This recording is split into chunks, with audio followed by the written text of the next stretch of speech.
প্রিয় ছাত্রছাত্রী, স্বাগত জানাচ্ছি আমার ইউটিউব চ্যানেল সহজ গণিতের পাঠশালায়। আমি শিক্ষক প্রসেনজিৎ বিশ্বাস। আজকে ক্লাস 9-এর বাস্তব সংখ্যা অর্থাৎ রিয়েল নাম্বারের ওপরে আমি একটা ক্লাস নেব, যেটা আবৃত দশমিক বা পৌনঃপুনিক। এর আগে এই চ্যাপ্টারটা আজকে আমি সংক্ষেপে বোঝাবো, খুব সংক্ষেপে, যাতে অঙ্ক করতে গেলে তোমাদের কোনো অসুবিধা না হয়। আর এই চ্যাপ্টারের যে ডিটেলস, আমি আর একটা ভিডিও করেছি বিস্তারিত ব্যাখ্যা দিয়ে, সেই ভিডিওটা আমি ডেসক্রিপশনে লিঙ্ক দিয়ে দিয়েছি। তোমরা যারা প্রয়োজন মনে করবে বিস্তারিতভাবে আরো গভীরে গিয়ে বুঝতে, যারা চাইছো তারা সেই ভিডিওটা একবার গিয়ে দেখে নেবে। আজকে আমি যেটা করব সেটা হচ্ছে সংক্ষিপ্ত আলোচনা। চলো আমরা যাই।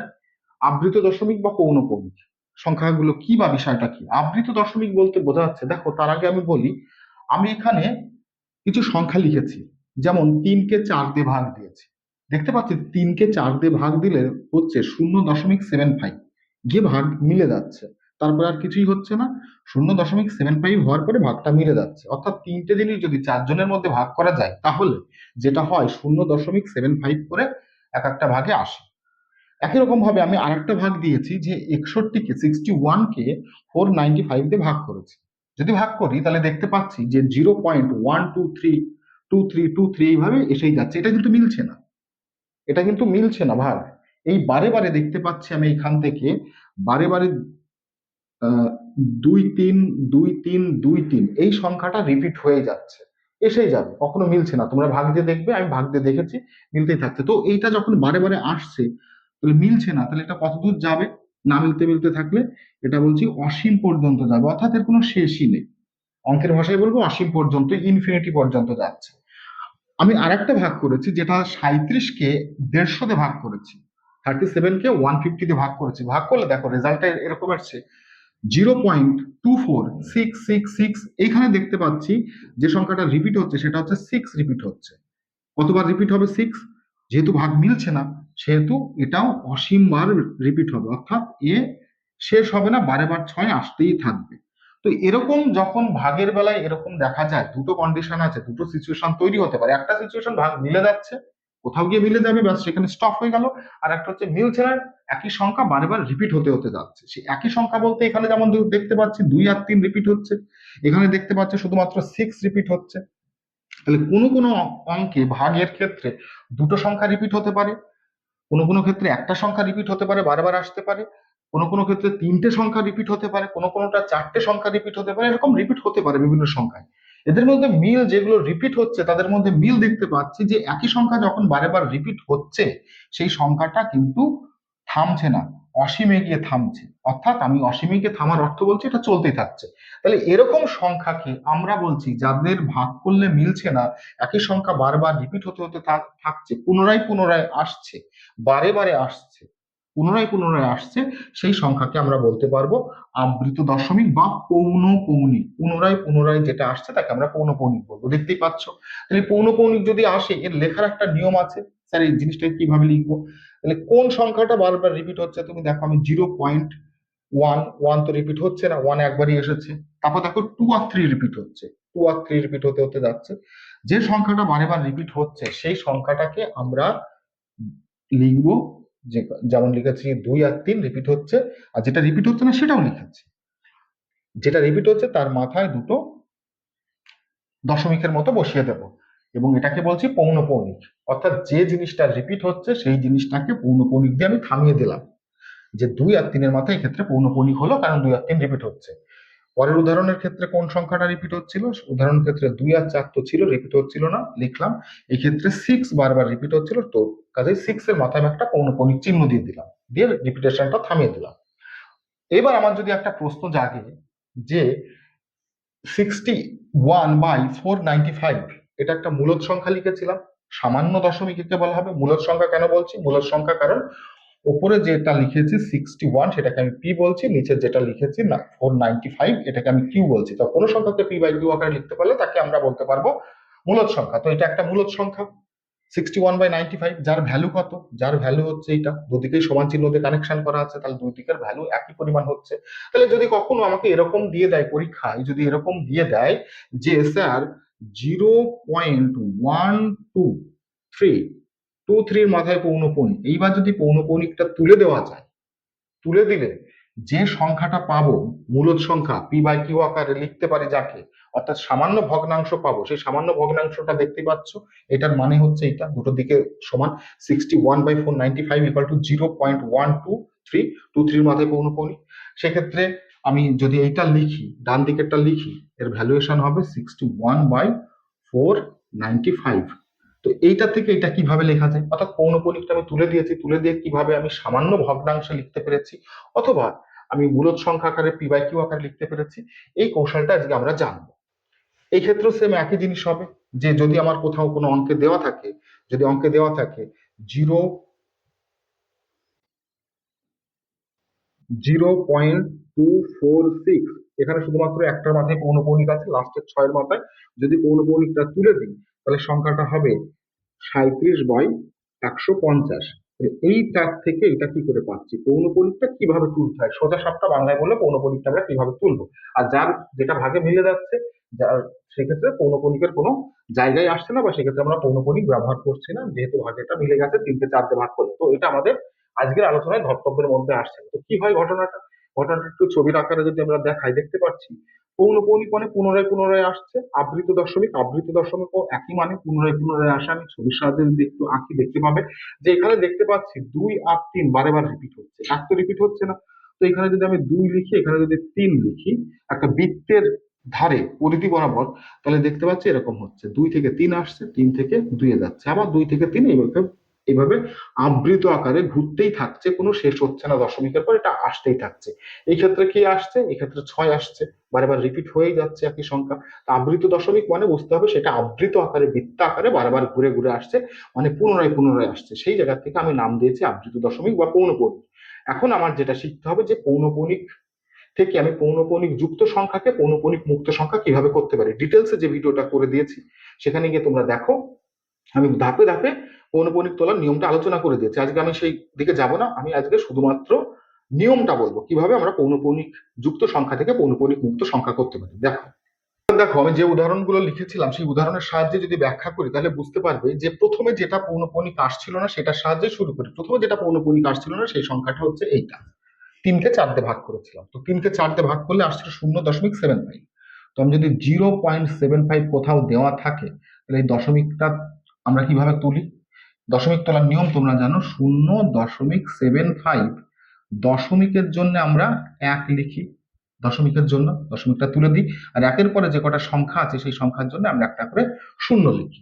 একের পরে এখানে দেখতে পাচ্ছি দুটো সংখ্যা ছিল, একটা সংখ্যা হচ্ছে 7, 7-এর জন্য একটা শূন্য হয়েছে, 5, 5-এর জন্য একটা শূন্য হয়েছে। অর্থাৎ দশমিকের বাঁ দিকে, দশমিক তোলার আগে দশমিকের বাঁ দিকে যে সংখ্যাটা ছিল, শূন্য ছিল, সেই শূন্যকে আমরা এখানে কিন্তু কনসিডারেশনের মধ্যে বা আলোচনার মধ্যে আনি না, যেহেতু এটা দশমিকের বাঁ দিকে রয়েছে। দশমিকের ডান দিকে যে সংখ্যাগুলো রয়েছে সেই সংখ্যার দিকে আমরা এখানে কিন্তু ফোকাস করি।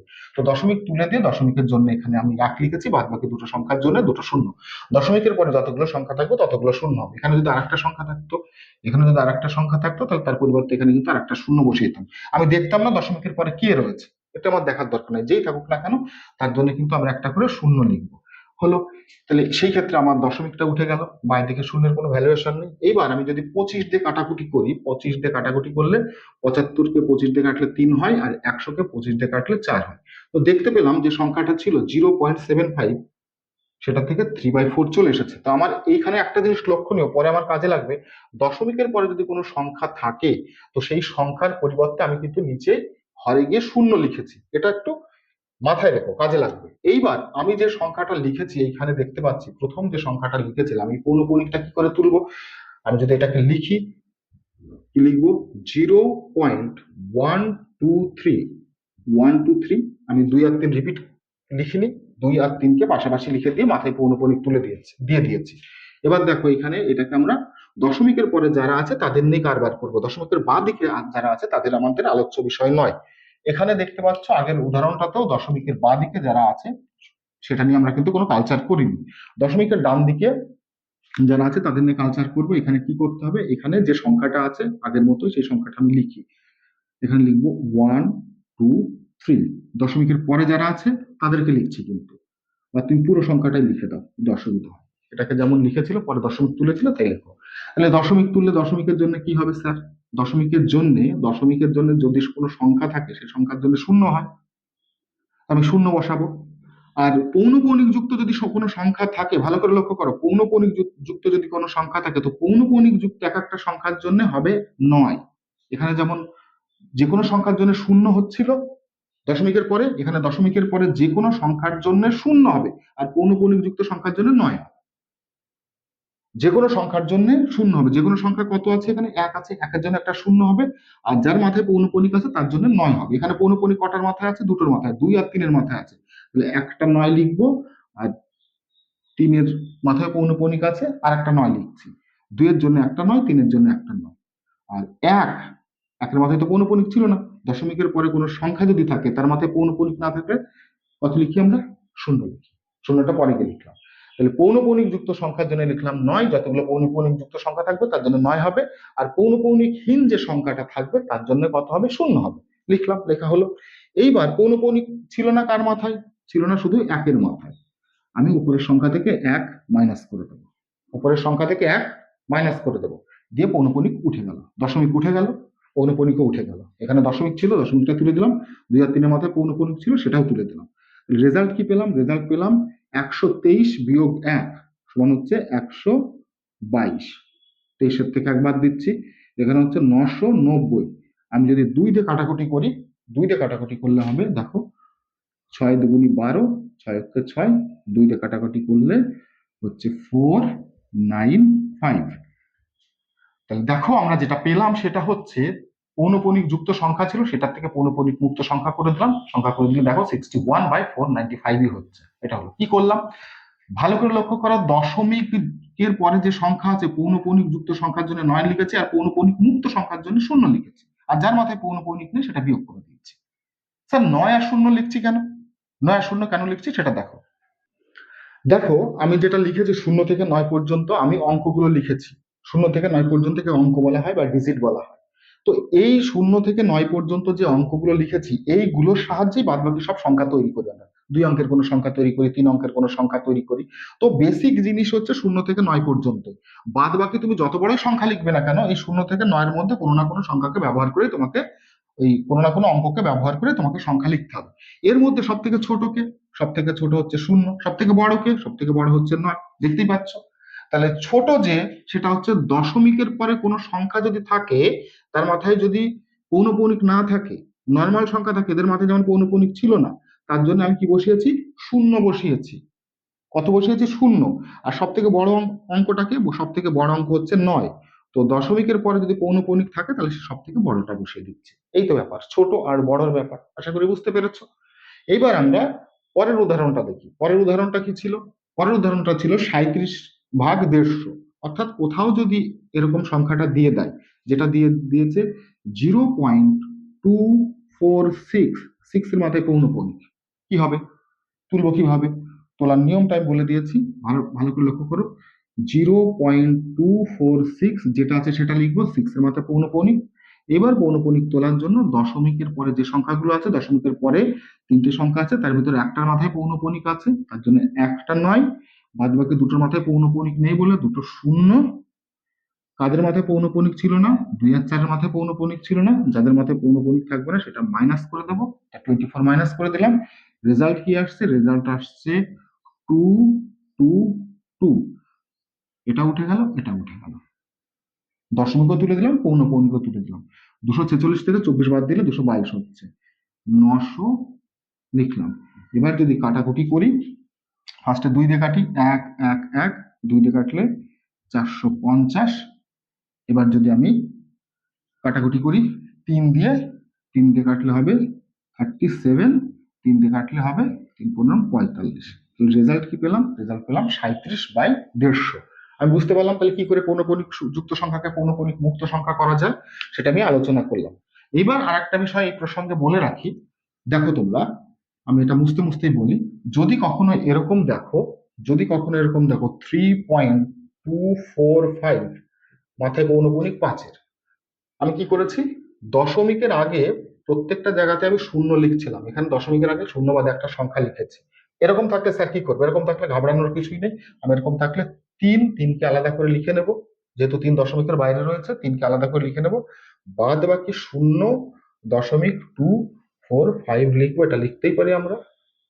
তিন তিনের মতো থাক, বাদ বাকি দেখো চলে আসছে, দশমিকের আগে শূন্য বসিয়ে দিয়েছি, যোগ করলে এই দুটো যোগ করলে এটাই ফিরে পাবো। তো কাজেই আমি যে সংখ্যাটা লিখলাম সেই সংখ্যা থেকে এইবার নিশ্চয়ই তুমি এর মধ্যে থেকে পৌনঃপুনিকটা তুলে দিতে পারবে। তো পৌনঃপুনিক তোলার নিয়ম আমি দেখেছি। যদি এরকম থাকতো স্যার, আর একটা লাস্ট উদাহরণ মনে করো 1 2 3, এটাই মনে করো, এর আগে 0 আছে, তিনটের মাথাতেই পৌনঃপুনিক আছে। যদি তিনটের মাথাতেই পৌনঃপুনিক থাকে তাহলে মাঝখানেরটা আমার লেখার দরকার লাগে না, ফার্স্টেরটা আর লাস্টেরটা লিখলে মাঝখানেরটা অটোমেটিক কভার হয়ে যায়, এটাই বোঝায়। তো আমি দেখতে পাচ্ছি এখানে তিনটে সংখ্যা আছে, তিনটেই পৌনঃপুনিক যুক্ত সংখ্যা। তাহলে এই ক্ষেত্রে আমরা কি করব, 0. যেটা আছে, যে সংখ্যাটা আছে সেই সংখ্যাটা লিখে নিই, 0.123, এদের মাথায় তিনজনের মাথায় পৌনঃপুনিক ছিল, পৌনঃপুনিক যুক্ত সংখ্যার জন্য তিনটে নয়, পৌনঃপুনিক যুক্ত সংখ্যার জন্য তিনটে নয়, এখানে পৌনঃপুনিকহীন কোনো সংখ্যা নেই, তাহলে সেই জন্য আমি কোনো শূন্য লিখিনি, জিরোটা উঠে গেল, এই দশমিক উঠে গেল, এবং বাদ বাকি পৌনঃপুনিক উঠে গেল। তাহলে 123কে 99 দিয়ে ভাগ করলে এরকম রেজাল্ট আসবে। আমরা দেখতে পাচ্ছি কাটাকুটি গেলে করবে, না গেলে করবে না। এই হচ্ছে আমাদের পৌনঃপুনিক যুক্ত সংখ্যা থেকে পৌনঃপুনিক মুক্ত সংখ্যা অর্থাৎ সামান্য দশমিক প্রকাশের নিয়মটা আমি আলোচনা করলাম।